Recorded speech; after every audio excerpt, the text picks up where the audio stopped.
안녕하세요. 오늘도 사연살롱을 찾아주셔서 감사합니다. 저는 올해로 29, 결혼을 준비하다 인생에서 정말 영화 같은 사건을 겪은 김다혜라고 합니다. 처음엔 너무 충격적이라 말을 꺼내는 것조차 쉽지 않았는데요. 지금은 그 일이 제 삶을 돌아보게 했고, 한편으론 사람에게 믿음이란 게 얼마나 중요한지를 깊이 새기게 해줬어요. 제 이야기를 들은 친구들이 그러더라고요. 야, 이건 진짜 영화 소재로 써도 되겠다. 네 결혼 파토 스토리는 차라리 드라마로 찍자. 그때마다 전 웃으며 말렸어요. 야, 뭐 자랑이라고 그런 걸 드라마로 찍어. 하지만 속으론 정말 그런지도 모르겠다는 생각이 들더군요. 그래서 영화나 드라마는 아니더라도 평소 엄마가 즐겨 듣던 채널의 용기 내 사연을 전해봐요. 흔히 믿음, 사랑, 소망 중 제일은 사랑이다 라는 말을 하잖아요. 근데 저희 집은 좀 달라요. 믿음, 사랑, 소망 중 제일은 셋 다 있을 때라는 게 저희 집 가훈이거든요. 온 가족이 10년 가까운 세월 동안 직접 겪으며 자연스레 자리 잡았기에 더 의미가 있는 것 같아요. 사실 제가 어릴 때만 해도 가훈 같은 건 없었거든요. 그런데 제가 초등학교 3학년 무렵 아빠가 공사장에서 추락하는 사고를 당하셨어요. 형편이 넉넉했던 건 아니지만 근면 성실하신 아빠 덕분에 평범한 가정이었는데 그마저도 위태로운 상황에 놓이게 된 거죠. 4층 높이에서 떨어져 척추 손상이 심해서 하반신 마비 판정을 받았고, 의사 선생님은 엄마에게 아주 조심스레 말하셨던 게 아직도 어렴풋이 기억나요. 재활을 한다고 해도 걸을 가능성은 희박합니다. 어떻게든 일상생활이 가능하게 만드는 걸 목표로 해야 할 겁니다.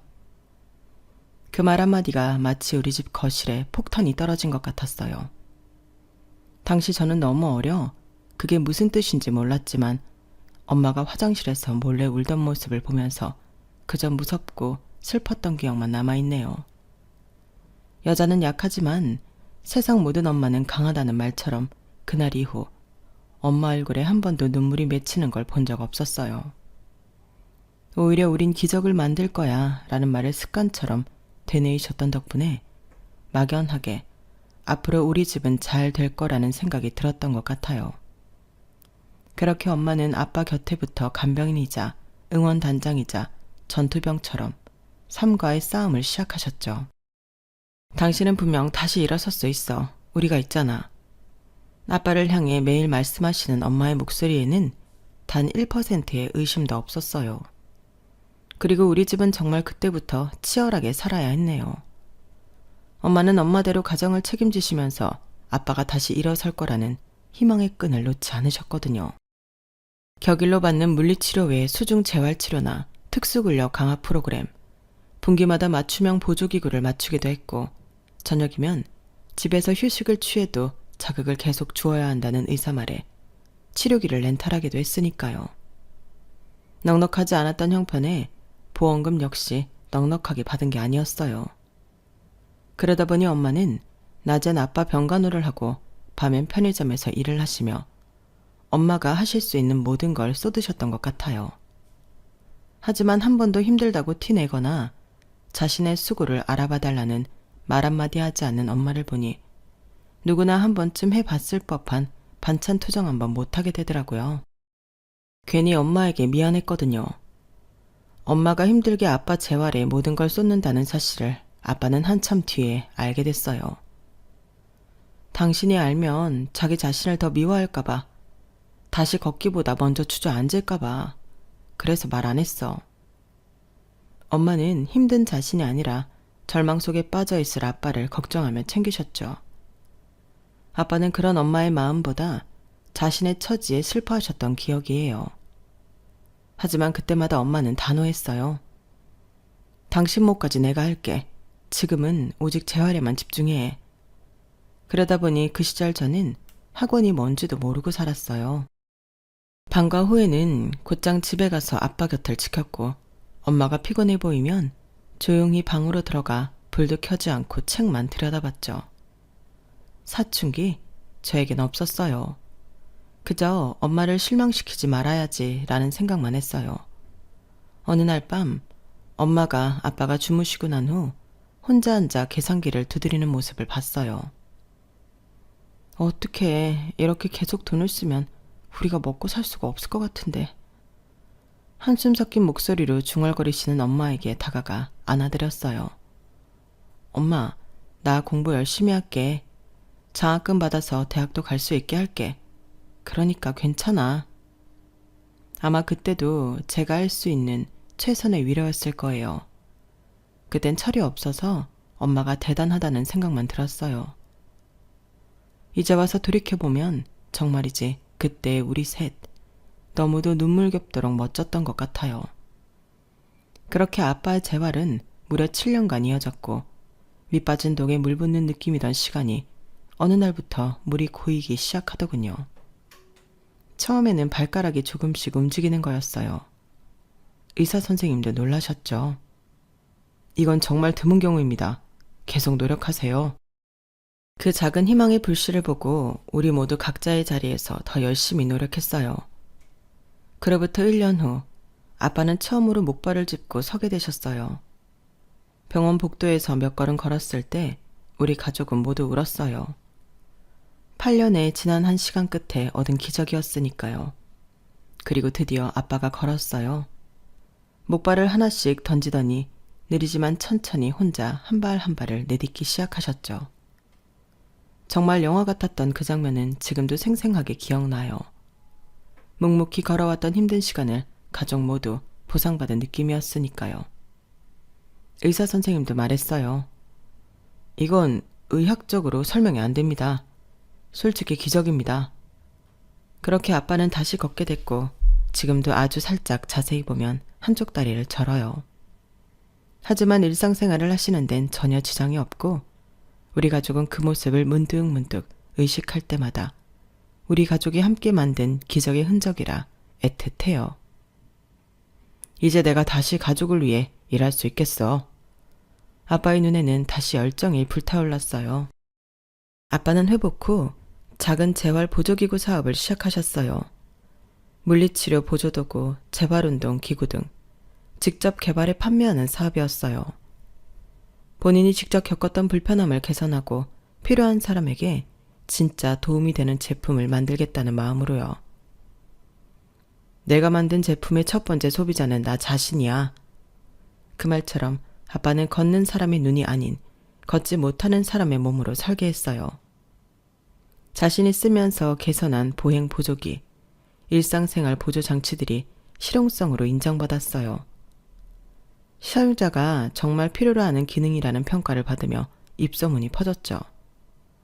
처음엔 작은 규모로 시작했지만 실제 사용자 피드백을 빠르게 반영한 제품력으로 성장했어요. 영업이 수월했던 건 아빠가 직접 겪으며 기존 제품의 단점을 보완했기 때문이었죠. 장애인 재활센터, 요양병원 등에 납품하면서 경제적으로도 점점 안정됐어요. 그 사업은 천천히 하지만 꾸준히 성장했고 경제적으로 안정이 되면서 아빠는 어느 날 수익의 30%를 재활병원과 장애인 시설에 기부하고 싶다고 말씀하셨어요. 내가 다시 일어설 수 있었던 건 힘들어도 나를 믿고 경제적 지원을 해준 가족들 덕분이야. 내가 다시 일어설 수 있다는 믿음을 보여준 사랑 덕분에 나 역시 다시 일어설 수 있다는 소망을 버리지 않을 수 있었어. 그런데 병원에 보면 지원을 받지 못해 나보다 더 경미한 증상인데도 평생 장애를 가지고 사는 사람들이 있더라고. 나는 그 사람들에게 희망이 되어주고 싶어. 사실 그 이야기를 처음 들었을 때 철없는 마음에 저는 속으로 반대했어요.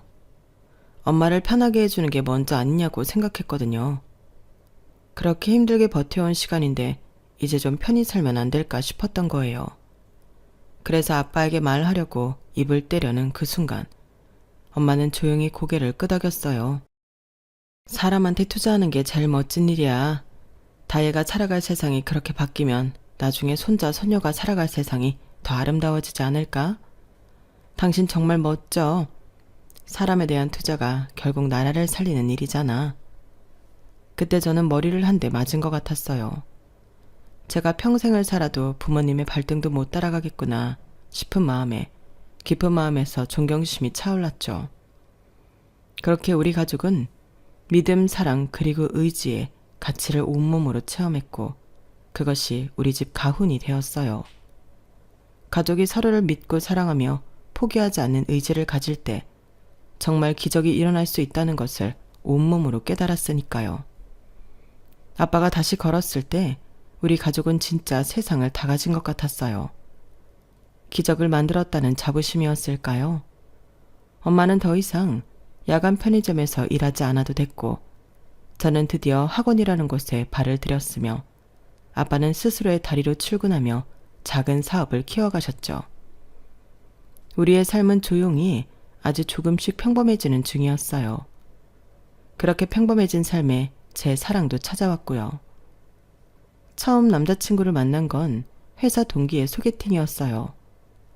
사실 그때는 부서가 달랐고 오가다 눈인사는 하고 있어서 특별히 이 사람이다 싶은 느낌은 없었어요. 무뚝뚝하고 말수도 적은 편이라 처음엔 오히려 답답하게 느껴질 정도였죠. 하지만 2번, 3번 만날수록 그의 진면목이 보이기 시작했어요. 말은 적지만 약속 시간보다 항상 10분 먼저 와서 기다리고 제가 좋아하는 것들을 기억했다가 다음 만남에 슬쩍 챙겨주는 그런 작은 배려들이 쌓여가더라고요. 남자친구는 처음부터 존재감이 강한 사람이었어요. 고압적이지도 않았고 특별히 외향적이지도 않았는데 어딘지 모르게 단단한 느낌이 드는 사람이었거든요. 자기 이야기를 과하게 하는 법이 없었고 무엇보다 말보다 행동으로 보여주는 사람이었죠. 그게 처음엔 참 낯설었는데 보면 볼수록 더 신뢰가 가더라고요. 그가 좋다고 확실히 느낀 계기 중 하나는 같은 회사 신입 여직원이 실수로 큰 프로젝트에 손해를 끼친 일이 있었을 때였어요. 협력 프로젝트로 남자친구 부서와 조인해 업무를 진행했었죠. 신입 여직원에게 큰일을 맡길 수 없어 문서 정리 같은 간단한 일들만 시켰는데도 실수를 해 프로젝트를 처음부터 다시 해야 할 판이었거든요. 다들 뒤에서 수군거리고 누가 책임지냐는 말이 오갈 때 그는 조용히 후배 옆자리에 가앉아 이렇게 말했다 하더라고요. 실수는 누구나 해요. 다만 다시 안 하려고 노력하는 게 중요하죠. 지금부터 잘하면 돼요. 그 말이 끝나기도 전에 후배는 눈물을 쏟았어요. 아무렇지 않은 척 했지만 결국 회사를 그만둘 각오까지 했던 후배는 자신의 진심을 알아봐주고 책망하지 않는 그 말 한마디에 무너졌던 거죠. 사실 우리 회사는 실수에 대한 질책이 심한 편이었어요. 누구라도 그 상황에선 불안하고 두려울 수밖에 없었죠.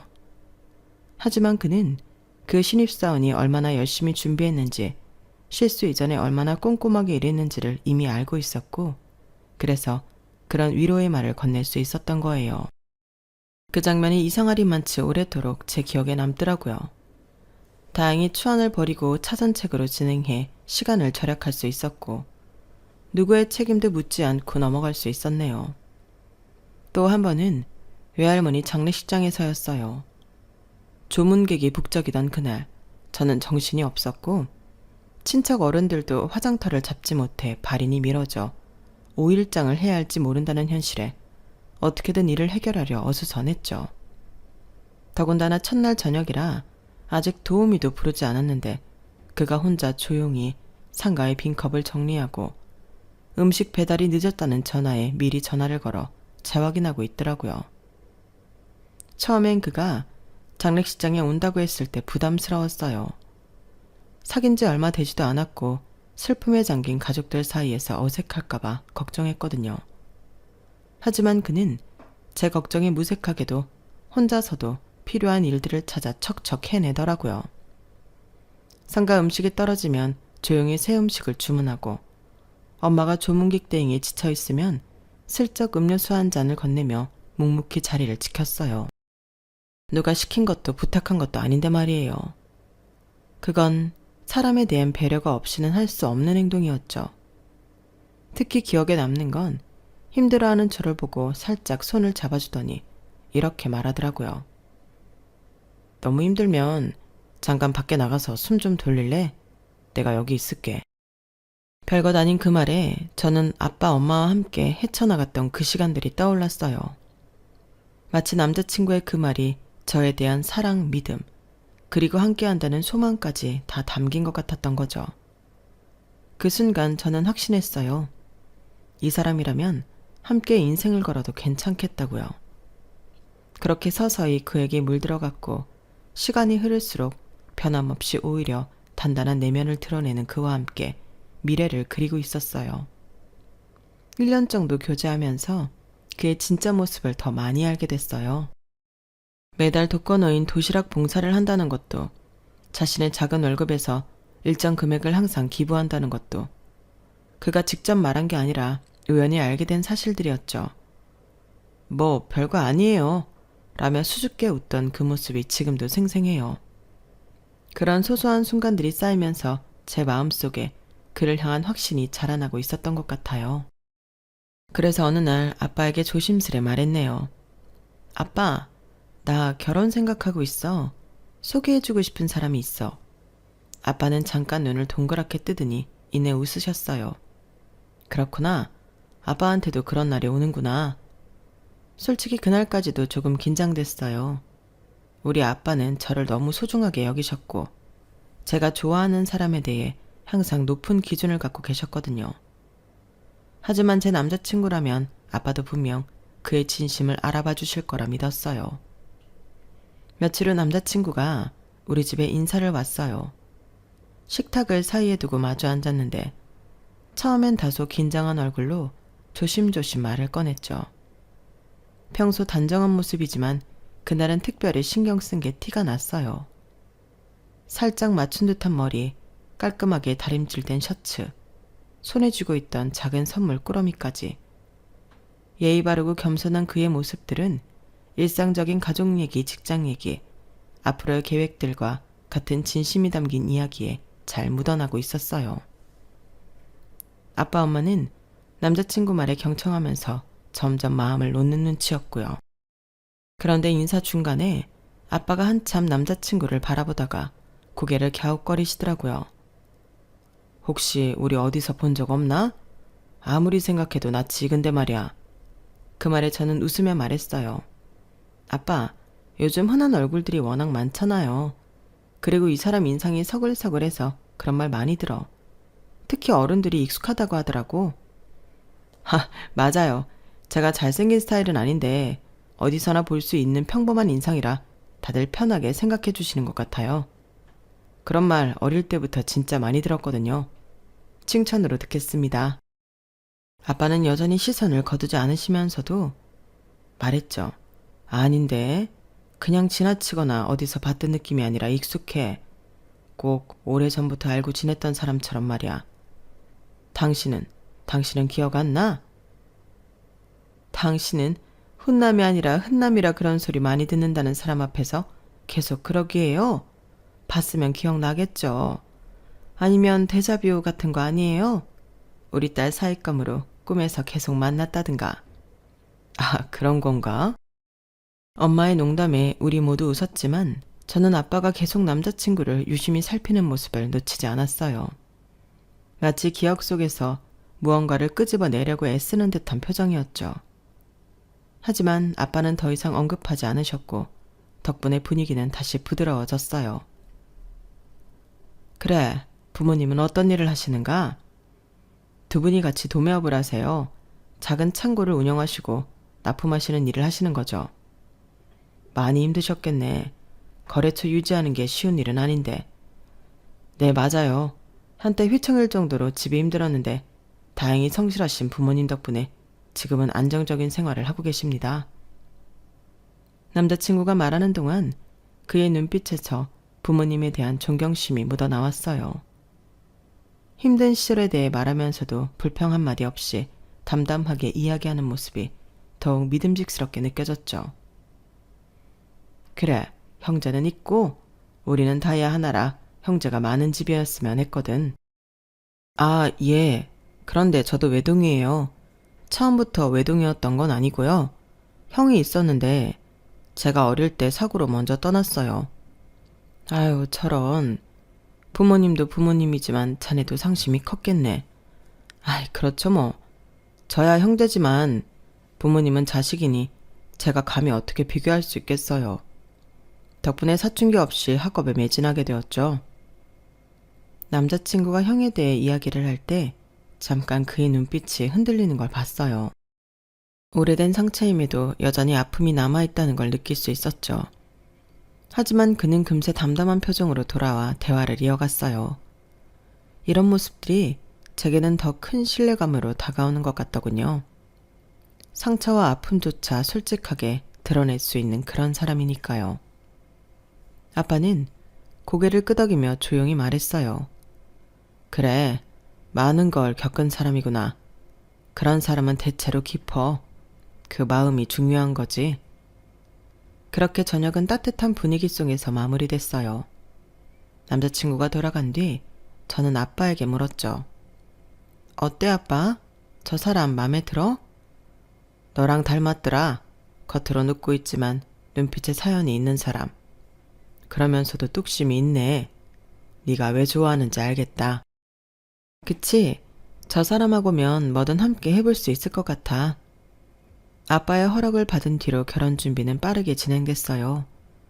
저도 남자친구 부모님께 인사를 갖고 그분들도 저를 따뜻하게 맞아주셨죠. 아버님은 남자친구 성품을 닮아 조용하신 성격이었는데 어머님은 여장부 스타일로 거침없는 분이셨어요. 그래서 남자친구가 자신이 생각한 걸 추진하는구나 싶을 정도로 남자친구가 부모님의 성격을 고르게 닮았다는 걸 느낄 수 있었죠. 특히 남자친구 아버지는 말씀은 적으셨지만 눈빛만으로도 따뜻함이 전해지는 분이셨어요. 상견례 날짜도 잡고 결혼식장도 알아보면서 정말 꿈만 같았어요. 함께 신혼집도 구경하고 가구도 고르면서 두근거리는 마음을 감출 수 없었죠. 하지만 인생이 항상 계획대로 흘러가지는 않나 봐요.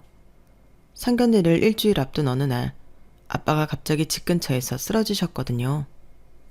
그날도 여느 날처럼 아빠는 바쁘게 움직이고 계셨어요.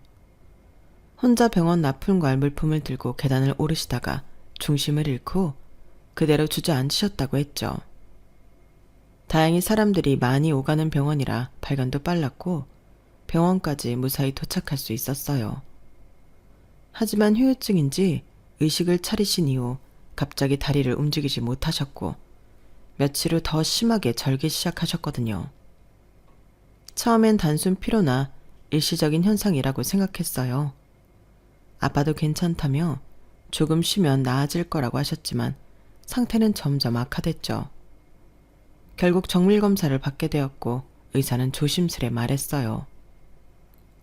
과거에 손상됐던 신경이 다시 자극을 받으면서 기존에 있던 후유증이 되살아난 걸 수도 있습니다. 정밀검사를 해봐야 알겠지만 영구적인 마비 가능성도 아예 배제하긴 어렵습니다. 그 말을 듣는 순간 저는 다리에 힘이 풀려 의자에 주저앉았어요. 어렵게 재활에 성공했던 아빠가 다시 휠체어 신세를 져야 한다는 건 너무 가혹했어요. 엄마는 의사의 말을 듣고도 표정 하나 바꾸지 않으셨지만 손끝이 미세하게 떨리는 걸 보니 얼마나 충격을 받으셨는지 알 수 있었어요. 그 말을 들은 엄마는 그날 밤 혼자 병실 창밖을 보며 중얼거리셨죠. 그땐 젊었으니까 가능했지. 지금은 너무 무리하면 안 되는데. 아빠는 침대에 앉아 가만히 있다가 고개를 들어 엄마를 바라보셨어요. 그리고 담담하게 말하시더라고요. 나 한 번 해냈잖아. 두 번이라고 못할 건 없잖아. 경력직이 왜 경력직인데? 노하우도 알고 있으니 걱정할 거 없어. 우리 다혜 결혼식 때 당당히 서서 입장시켜야지. 모든 아빠들의 로망인데. 설마 내가 그것도 못하려고? 평생 휠체어 신세를 지더라도 우리 딸 결혼식 때만큼은 당당하게 두 발로 걸어갈 테니 나만 믿어. 아빠의 그 말에 엄마의 눈시울이 붉어졌어요. 그토록 힘들었던 시간을 다시 겪어야 한다는 생각에 가슴이 아팠겠지만 아빠의 의지를 꺾고 싶지 않으셨나 봐요. 엄마는 잠시 눈을 감더니 고개를 끄덕이셨어요. 알겠어. 당신 뜻이 그렇다면 이번에도 같이 가보자. 그래도 욕심 부리지 말고 천천히 해. 당신 나이도 있고 당신은 충분히 해낼 거야. 우린 이미 기적을 한번 만들었으니까. 그렇게 아빠는 다시 휠체어를 타게 되셨어요. 다시 재활치료를 예약했고 근력을 끌어올리기 위한 운동 계획도 차근차근 세우셨죠. 하지만 저희 모두 알고 있었어요. 그때와는 다르다는 걸 말이에요. 시간도 몸도 상황도 전과 같지 않다는 건 누구도 부정할 수 없는 사실이었죠. 당연히 상견례는 미루려고 했어요. 남자친구에게 상황을 설명하고 양해를 구하려고 했죠. 하지만 아빠는 그런 저를 말렸어요. 의외로 아빠는 확고하시더라고요. 나 때문에 상견례를 미룰 게 뭐 있어. 결혼은 너와 성준이 둘이 하는 건데. 만나서 결혼 날짜도 잡고 해야 아빠도 목표를 갖고 더 열심히 할 수 있지.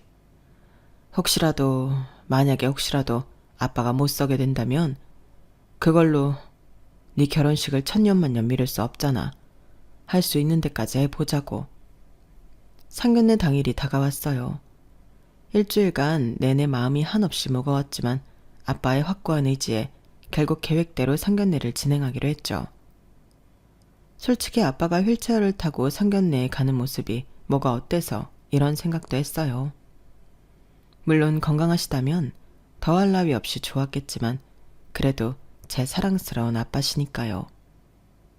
하지만 그런 마음과 다르게 왠지 모르는 떨림이 있었던 것도 사실이네요. 아침부터 집안은 분주했어요. 엄마는 아빠의 정장을 꺼내 매무새를 정돈하느라 시간 가는 줄 몰랐고 저는 머리를 하고 화장을 고치느라 분주했죠. 어느새 시간은 흘러 출발해야 할 때가 되었고 엄마는 차에 아빠 휠체어를 실으며 마지막으로 확인했어요. 여보, 괜찮아요? 너무 무리하지 말아요. 당연히 괜찮지. 우리 딸 상견례인데. 오늘만큼 좋은 날이 어딨다고. 아빠의 말씀엔 확신이 있었지만 긴장된 표정은 숨기기 어려우신 것 같았어요. 약속 장소는 시내에 있는 고급 한식당이었는데요. 남자친구가 미리 예약해둔 곳으로 아빠를 위해 계단이 없는 1층 자리를 미리 확보해 놓았다고 했어요. 주차장에 차를 막 세우고 핸드폰을 확인했는데 남자친구가 이미 도착했다는 메시지가 와 있더군요. 우린 이미 도착했어. 주차장 입구 쪽에서 기다리고 있을게. 저희가 약속 시간보다 10분 정도 빨리 도착했는데도 남자친구네 가족은 더 일찍 와 있었던 거예요. 아무래도 첫 만남이라 늦지 않으려고 일찍 출발한 저희처럼 남자친구네 가족 역시 그런 것 같았어요. 엄마는 서둘러 아빠의 휠체어를 꺼내고 저는 거울로 마지막 모습을 확인했죠. 주차장에서 식당으로 향하는 길 멀리서 남자친구가 보였어요.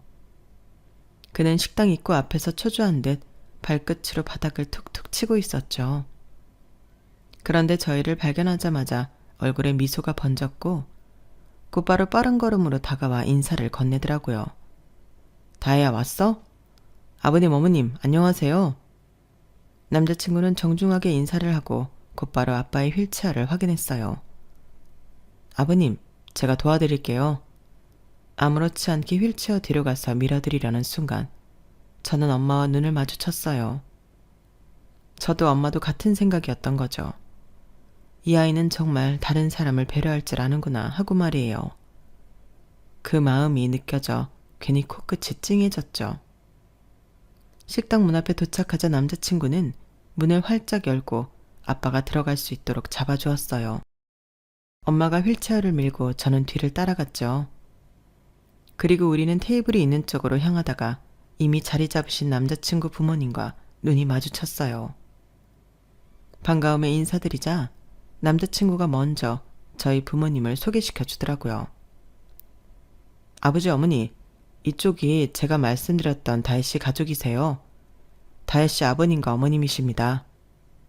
남자친구의 아버지는 자리에서 일어나 깊게 허리를 숙였고 어머니도 따라 일어나 인사를 했어요. 그런데 제가 잘못 봤는지 모르겠지만 그 순간 남자친구 어머니 표정이 살짝 일그러지는 걸 느꼈어요. 아빠의 휠체어를 힐끔 보시면서 눈빛이 달라지는 게 보였던 거죠. 남자친구는 아빠 자리로 가서 의자를 빼주었어요. 아빠가 편히 앉도록 미리 자리를 만들어주는 모습이 참 고마웠죠. 아빠는 휠체어에서 의자로 옮겨 앉으셨고 남자친구가 그 과정을 자연스럽게 도와주었죠. 엄마도 자리에 앉고 저 역시 남자친구 옆자리에 앉았어요.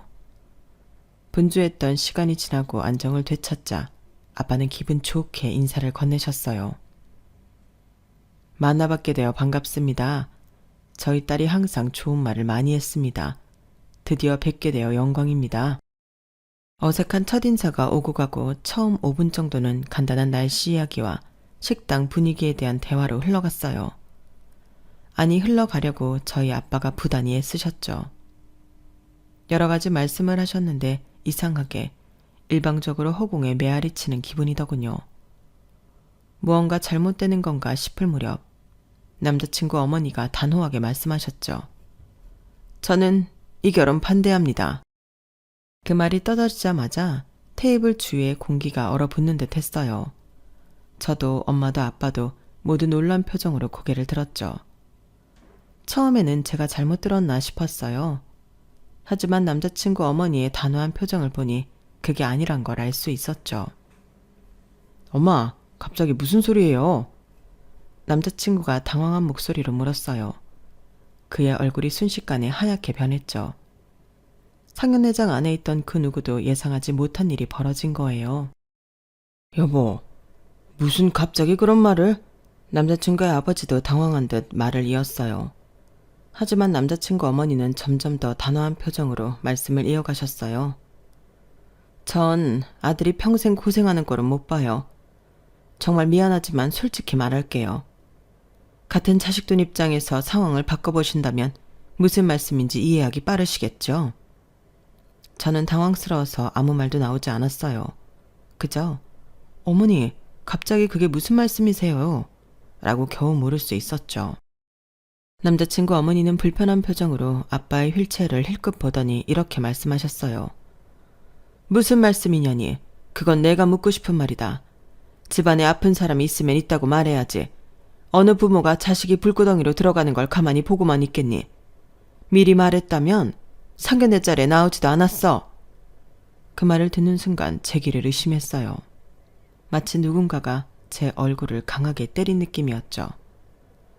식당의 루만 전체가 찬물을 끼얹은 것처럼 갑자기 조용해진 것 같았고 테이블에 앉은 모든 사람의 숨소리까지 들리는 듯 했어요. 남자친구 어머니는 계속해서 말을 이어가더군요. 솔직히 건강한 부모라도 나이 들면 자식들이 부담을 느끼기 마련인데 하물며 정상이 아닌 부모라면 더 나이 들기도 전부터 내 아들 등골 휙게 뻔하지 않습니까? 남자친구가 자리에서 벌떡 일어나려는 순간 아빠가 조용히 손을 들어 그를 막으셨어요.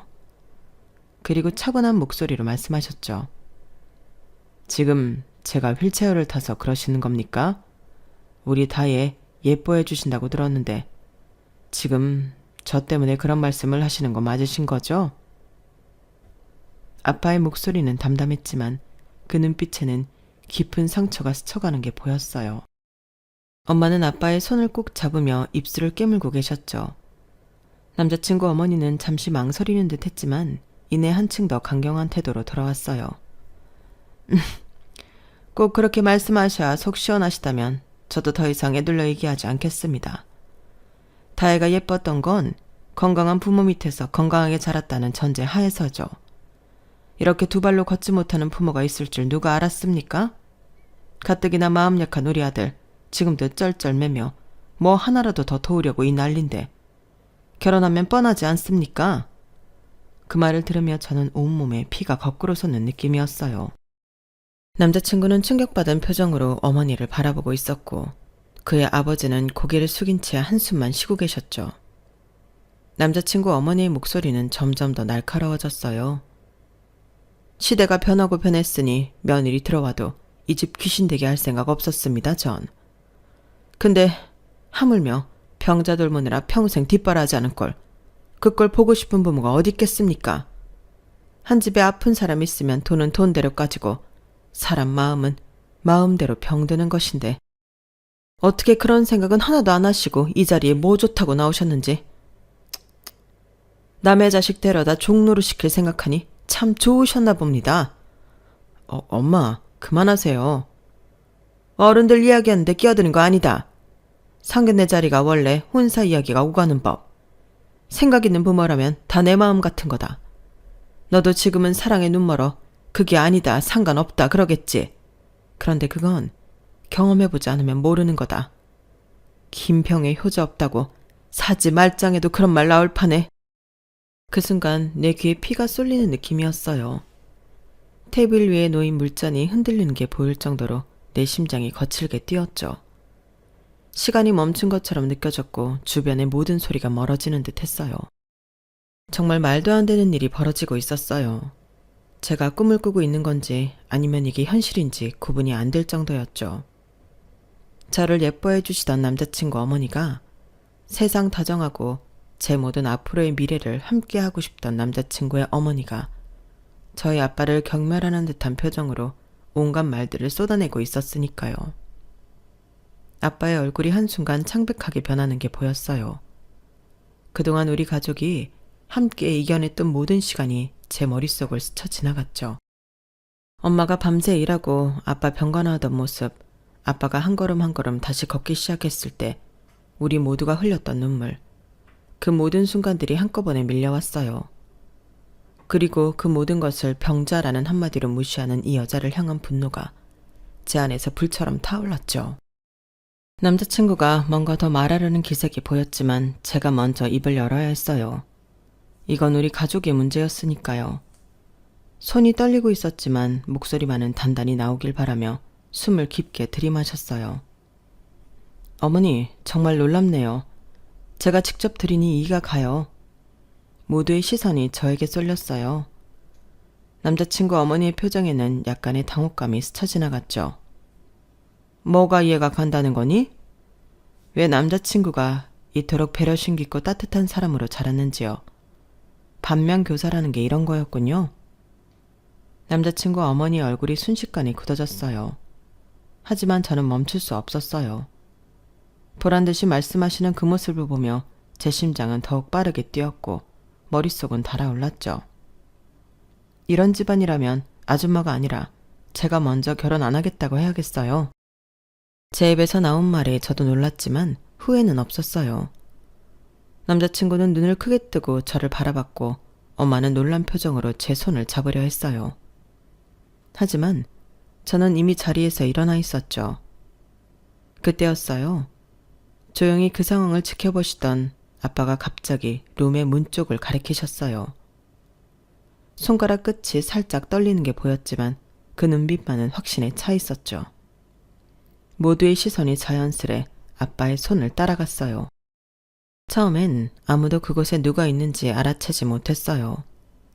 하지만 남자친구의 아버지가 갑자기 의자에서 일어나며 놀란 목소리로 외쳤어요. 형우? 설마 너 맞니? 방금 전까지 하던 모든 대화가 멈췄어요. 남자친구의 어머니는 그 말을 듣자마자 얼굴이 백지장처럼 하얘졌죠. 그녀는 몇 번이나 입을 벌렸다 닫았다를 반복하며 겨우 말을 이었어요. 아니야. 그럴 리 없어. 그런 우연이. 그러자 문 쪽에서 한 남자가 천천히 걸어 들어왔어요. 남자친구와 너무나도 비슷한 얼굴이었지만 약간 더 성숙해 보이는 그 사람은 살짝 절뚝거리며 걸어왔죠. 그 표정은 담담했지만 눈빛에는 아픔이 서려 있었어요. 형? 죽은 거 아니었어? 남자친구의 목소리가 떨렸어요. 그는 자리에서 벌떡 일어나 형이라 불린 그 사람에게 다가가려 했지만 다리가 풀린 듯 그 자리에 서 있었죠. 형이라고 불린 사람은 남자친구를 향해 작게 미소를 지어 보였어요. 안녕 성준아, 오랜만이구나. 많이 컸네. 그 목소리에 남자친구의 얼굴에 눈물이 흘러내렸어요. 그는 무언가 말하려 했지만 목이 메어 아무 말도 나오지 않았죠. 대신 형에게 다가가 꽉 안았어요. 형도 동생을 품에 안으며 등을 두드렸죠. 남자친구의 어머니는 자리에서 벌떡 일어났어요. 그녀의 얼굴에는 당혹감과 분노, 그리고 두려움이 뒤섞여 있었죠. 이게 다 무슨 소리야? 너는 분명히... 남자친구의 아버지가 천천히 다가가 형의 어깨를 잡았어요. 그의 손이 떨리고 있었죠. 기억이 돌아온 거니? 걸을 수 있게 된 거고? 형은 고개를 끄덕였어요. 그리고 조용히 말했죠. 네, 아버지. 모든 기억이 돌아왔어요. 그의 말에 남자친구의 어머니가 자리에서 비틀거리며 물러섰어요. 그녀의 얼굴은 공포로 가득 차 있었죠. 넌 분명히 죽었어. 우리가 화장까지 했잖아. 이럴 수가. 형은 천천히 고개를 젓더니 차분한 목소리로 말했어요. 어머니가 바라셨겠지만 전 죽지 않았어요. 남자친구의 어머니가 갑자기 소리쳤어요. 거짓말 마. 내가 그럴 리가 없어. 당신이 뭘 안다고 이렇게 찢어놓으려고 해? 어디서 이상한 소리 듣고 약점이라도 잡은 것처럼. 그래놓고 이 결혼 될 거라고 생각하시나 본데 웃기지 말아요. 이건 엄연히 우리 가족 일이라고. 당신하고는 차원이 다르다고. 그때 아빠가 조용히 말씀하셨어요. 왜요? 집안 거덜나게 만들어서 버렸더니 멀쩡하게 살아 돌아와서 놀라우세요? 그 말에 남자친구의 어머니는 아빠를 노려봤어요. 당신이 뭘 안다고? 보라고. 봐. 눈이 있으면 봐서 알 거 아니야. 우리 아들은 정상이야, 정상. 정상! 다리도 멀쩡하고 머리도 멀쩡하다고. 형은 그런 어머니를 담담하게 바라보더니 말했어요. 여전히 변하신 게 없으시네요, 어머니. 그 말에 방 안의 공기가 더욱 팽팽해졌어요. 형은 계속해서 차분하게 말을 이어갔죠. 사고 이후 모든 게 기억나지 않았어요. 병원에서 눈을 떴을 때 저는 제가 누구인지조차 몰랐습니다. 다만 매일 제 옆에서 울던 어머니의 모습만 희미하게 떠올랐죠. 제가 버려진 후에도 그 기억 하나만으로 살았어요. 남자친구가 충격받은 표정으로 물었어요. 버려졌다니 무슨 말이야, 형? 형은 잠시 눈을 감았다가 다시 뜨고 말했어요. 그날 엄마가 운전하는 차를 타고 외할머니네 갔다 밤늦게 집에 가는 길이었어. 갑자기 길고양이가 나와 엄마랑 나랑 놀랬지. 그리고 눈을 떠보니 병원이었어. 남자친구의 아버지가 중얼거렸어요. 그래, 그랬어. 그날 밤 사고가 크게 났어. 시어머니는 자신 탓이 아니라는 듯 남자친구 형을 향해 말하기 시작했죠. 형우야, 그건 사고였어. 알잖아. 엄마도 놀라서 갑자기 핸들을 꺾었는데 하필이면 뒤에서 오는 차량이 네가 앉은 자리를 그대로 들이받는 바람에 네가 크게 다친 거야. 그건 정말 사고였어. 알아요. 사고였죠. 다행히 어머니가 핸들을 꺾으셨고 에어백이 터져서 가벼운 타박상만 있으셨던 것도 다 기억나요. 붕대로 칭칭 감아 눈만 겨우 뜬 저를 보고 계속 울던 그 모습. 지금도 눈에 선하니까요. 남자친구 어머니가 갑자기 울음을 터뜨렸어요. 그때는 어쩔 수 없었어. 의사가 확률이 정말 희박하다고 했고 돈도 없었어. 내가 최선을 다한 거야, 최선을. 남자친구 형은 쓴웃음을 지으며 말했어요. 최선이요? 최선을 다하신 건 여기 계신 이분이십니다. 그리고 남자친구 형은 갑자기 우리 아빠를 가리켰어요. 어머니가 저를 버린 후 저는 운 좋게 후원을 받아 꾸준히 재활할 수 있었어요. 김 사장님이 저를 후원해 주셨죠. 그분 덕분에 저는 재활을 꾸준히 해 정상은 아니지만 일상생활 하는데 지장 없게 되었어요. 그리고 기억을 찾고 절 버렸던 가족까지 만나게 되었네요. 처음에 내가 그랬지. 성준이 처음 보고 왠지 익숙하다고. 우리 꼭 어디서 만난 거 아니냐고. 그런데 알고 보니 보육원에서 계속 후원하던 형우랑 쏙 빼닮아서 그랬던 거구나. 어쩐지 눈매가 꼭 닮았다 그랬는데 형우 동생이었던 거야. 남자친구가 놀란 표정으로 아빠를 바라봤어요. 아버님, 아버님께서 형을 후원하셨다고요? 아빠는 고개를 끄덕이셨어요. 다혜한테 들었는지 모르겠지만 예전에 나도 다쳐서 평생 불구로 지낼 뻔했거든. 그때 가족들이 믿고 꾸준히 치료밖에 안 해줬다면 난 다시 걸을 수도 없었을 거야. 그 일을 겪고 나니까 치료비 없어서 평생 불구를 사는 사람들이 많다는 게 늘 걸리더구나. 그렇게 연이다 형우를 만났던 건데 남자친구 어머니는 이제 완전히 넋이 나간 표정이었어요. 의자에 털썩 주저앉아 중얼거렸죠. 이럴 수가. 어쩌면 이런 일이. 형은 차분하게 말했어요. 사실 몇 년 전에 기억이 돌아왔어요. 슬피 울던 사람이 어머니였고 그 어머니가 저를 보육원에 버리면서 했던 말이 떠올랐어요. 그 말에 남자친구의 어머니가 고개를 들었어요. 그녀의 눈에는 공포가 가득했죠. 무슨 말? 내가 무슨 말을 했다고? 오해할까봐 말하는데 난 네 엄마가 아니야. 불쌍해서 도와주려 했지만 우리도 형편이 넉넉하지 못해 더 이상은 힘들겠다고 하셨단 말이요. 저는 그 말을 평생 잊지 못할 거예요, 어머니. 그 말에 남자친구가 충격받은 표정으로 어머니를 바라봤어요. 그의 눈에는 이제 분노와 배신감이 가득했죠. 엄마, 진짜 형을 버린 거야? 남자친구의 어머니는 더 이상 부정하지 못했어요. 그저 고개를 숙인 채 흐느낄 뿐이었죠. 그의 아버지는 천천히 다가가 형의 손을 잡았어요. 형우야, 정말 미안하다. 아버지가 막았어야 했는데. 형은 고개를 저었어요. 아버지도 어쩔 수 없으셨겠죠. 용서까지는 어렵겠지만 아버지 때문이라고 생각하진 않습니다. 그 후로 더 남을 이유가 없었어요. 저는 천천히 자리에서 일어났죠. 아빠, 이제 가자. 제 목소리는 놀랍게도 흔들림 없이 단단했어요. 엄마도 자리에서 일어나 조용히 아빠의 휠체어를 가져왔고요. 아빠는 묵묵히 고개를 끄덕이며 의자에서 일어나 휠체어로 옮겨 앉으셨죠. 다혜야. 남자친구가 절망적인 표정으로 저를 불렀어요. 그는 두 형제 사이에서 서서 어쩔 줄 모르는 얼굴이었죠. 저는 잠시 그를 바라봤어요. 정말 사랑했고 함께하고 싶었던 사람이었지만 이미 돌이킬 수 없는 강을 건너온 기분이었어요.